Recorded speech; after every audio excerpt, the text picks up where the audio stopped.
মা গো ভাবনা কেন, আমরা তোমার শান্তি প্রিয় শান্ত ছেলে, তবু শত্রু এলে অস্ত্র হাতে ধরতে জানি। তোমার ভয় নেই মা, আমরা প্রতিবাদ করতে জানি।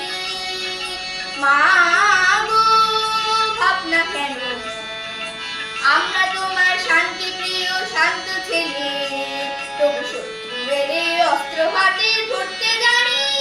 তোমার ভয় নেই মা, আমরা প্রতিবাদ করতে জানি।